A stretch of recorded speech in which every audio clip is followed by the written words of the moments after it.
જામનગર જિલ્લાના જોડિયા તાલુકાના જીરાગઢ અને બોડકા ગામે થયેલ લૂંટના બનાવમાં પોલીસે 3 શખ્સોને ઝડપી લીધા. જામનગર જિલ્લાના જોડિયા તાલુકાના જીરાગઢ અને બોડકા ગામે લૂંટનો બનાવ સામે આવ્યો હતો, ત્યારે આ લૂંટમાં સંડોવાયેલ એક મહિલા તથા 2 શખ્સોને એલસીબી પોલીસે ઝડપી લીધા છે અને મુદ્દામાલ પણ કબજે કરવામાં આવ્યો છે.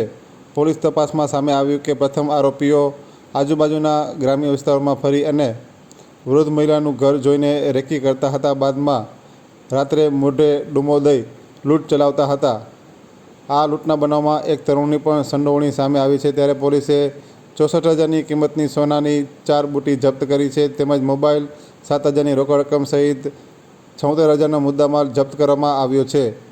આજરોજ એલસીબી કચેરી ખાતે આ ત્રણેય આરોપીઓને રજૂ કરવામાં આવ્યા હતા. આ અંગેની વિગતો આજે બપોરે 12 વાગ્યા આસપાસ સામે આવી છે. પટેલ કોલોની શેરી નંબર 11માં મીરા એપાર્ટમેન્ટ નામનું ગ્રાઉન્ડ ફ્લોર પ્લસ 4 માળનું અને એક છે બાજુમાં તે ગ્રાઉન્ડ ફ્લોર વત્તા 2 માળનું, એમ કરીને 9 વત્તા 5 એમ કરીને 12 થી 13 જેટલા ફ્લેટ છે અને બંનેમાં થઈને 32 લોકો અત્યારે વસવાટ કરે છે.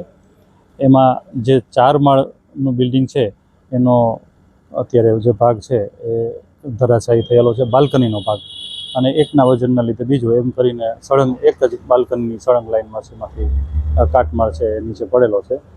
કોઈ જાનહાનિ નથી. આ બિલ્ડિંગને કોર્પોરેશનની ટાઉન પ્લાનિંગ શાખા દ્વારા 3 વર્ષ પહેલાં 264(1)ની જર્જરિત બાંધકામ હોવાની નોટિસ આપવામાં આવેલી છે.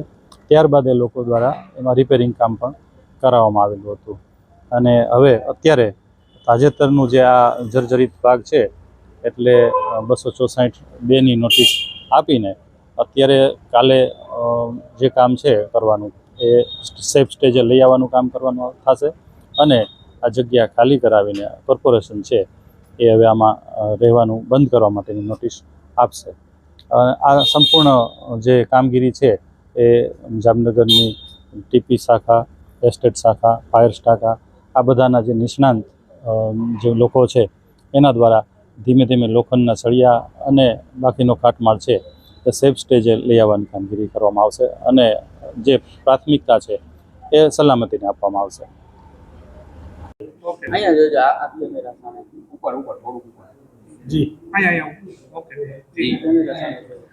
નમસ્તે, મારું નામ ધર્મેન્દ્રભાઈ કાનાભાઈ કારાવદરા, સરિતા ગીર સંવર્ધન કેન્દ્ર, મ્યાત્રા, જામનગર, ગુજરાત. મારી પાસે અત્યારે છે ને 200+ ગીર ગાયું છે, જે ભારત સરકારનું ગોકુલ મિશન છે અંતર્ગત મને સબસિડી મળેલી છે. હું પહેલાં એક નાનો ગોપાલક હતો, પછી ભારત સરકારના સપોર્ટથી અત્યારે 250+ ગીર ગાયું છે અત્યારે, અને એનું સંવર્ધન કરું છું. અને બ્રીડ મલ્ટિપ્લિકેશન પ્રોજેક્ટ મારફત અત્યારે હું ઘણું સરસ કામ કરું છું. આદિવાસી મહિલા જે ઓર્ગેનિક ખેતી કરતી હોય એને મેં 80 વાછડીયું પ્રોવાઈડ કરી છે, મારા તરફથી ગિફ્ટ કરી છે. અને ગયા 8 તારીખે મને દિલ્હીથી ફોન આવ્યો મોદી સાહેબના ત્યાંથી કે આપની સાથે મોદી સાહેબ સંવાદ કરવા માગે છે, આપ 11 તારીખે દિલ્હી પૂસા જે કૃષિ યુનિવર્સિટી છે ત્યાં આપણે સાથે સંવાદ કરશે.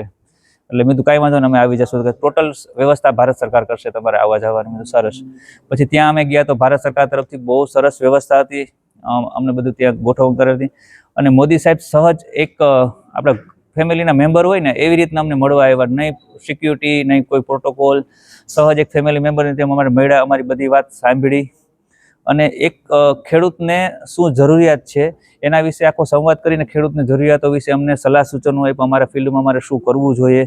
એટલે અમને એક નવો જોશ ને ઉત્સાહ મળ્યો કે આપણે સરકાર આટલો સપોર્ટ કરે છે અને અમે અહીંયા નાનકડા ગામડામાં આટલું કામ કરીએ છીએ, એ પણ આપણી સરકાર ત્યાં રહીને નોંધ કરે છે અને અમને ત્યાં બોલાવીને આટલો સપોર્ટ આપે છે અને અમારી હારે તમારે જરૂર પડે ત્યાં સરકાર ઊભી છે. એટલે અમે જે અત્યારે કામ કરીએ છીએ ને એ અમે ડબલ જોશથી અને જોમથી અમે વધારે આગળ વધશું. અમારે ત્યાં ધૂપ, દીવા, અગરબત્તી, ઘી, મિલ્ક અમે ઓલરેડી સપ્લાય કરીએ છીએ અને સારી બ્રીડની વાછડીઓ પણ અમે ડિઝાઇન કરી માર્કેટમાં પ્રોવાઈડ કરીએ છીએ, જે બ્રીડ મલ્ટિપ્લિકેશન ફાર્મ મારફત. અને શોર્ટ ટાઈમની અંદર ત્યાં અમે ગૌ ટુરિઝમ અને નેચરોપેથી સેન્ટર પણ થોડાક લોંગ ટાઈમમાં ધીમે ધીમે ડિઝાઇન કરતા જઈએ છીએ, આગળ વધતા જઈએ છીએ. એટલે અને મને થોડુંક આગળની સરકારોમાં એવું લાગ્યું કે આમ કિસાન અને ખેડૂતને જ્યારે કોઈ પણ મિનિસ્ટરને અથવા મોટા સાહેબને મળવું હોય તો એ પોસિબલ નહોતું. પણ અત્યારે વર્લ્ડના બધાથી મોટા શક્તિશાળી આપણે મોદી સાહેબ એ આવી રીતના સિલેક્શન કરી અને ગમે ત્યાંથી નાનકડા એવા મિયાત્રા ગામમાંથી અમને ત્યાં બોલાવે એટલે એક આપણા માટે એક ગૌરવની વાત કહેવાય કે આપણે આવા પીએમ મળ્યા છે અને ખેડૂત માટે હિતલક્ષી આવા નિર્ણયો લે છે અને આવો સપોર્ટ આપે છે. आभार भारत सरकार નો. पशु मंत्रालय की वजह तरफ से हम लोगों को 50% सब्सिडी मिली है. मेरे पास कुछ गाय थी, अभी 250 के ऊपर गिर गाय है मेरी. स्टार्टिंग में 2010 में होटल में रूम बॉय था, अभी मेरे पास करोड़ों की गौशाला का मालिक हूँ. भारत सरकार ने बहुत बढ़िया सपोर्ट दिया है. तो ये रूम बॉय में से यहाँ कैसे पहुँची है भाई? तो सरकार की उपलब्धि है सर. आपकी इतनी गाय है तो क्या खुद ही रखते हैं कि गाय लोगों को भी देते हैं? अभी मैंने जो आदिवासी महिला है जो ऑर्गेनिक खेती करती है और गरीब है उसको मैंने 63 गाय गिफ्ट की है, बछड़ियाँ मेरी तरफ से. हाँ, देखिए मैं काशी का सांसद हूँ तो मैं एक प्रयोग करता हूँ.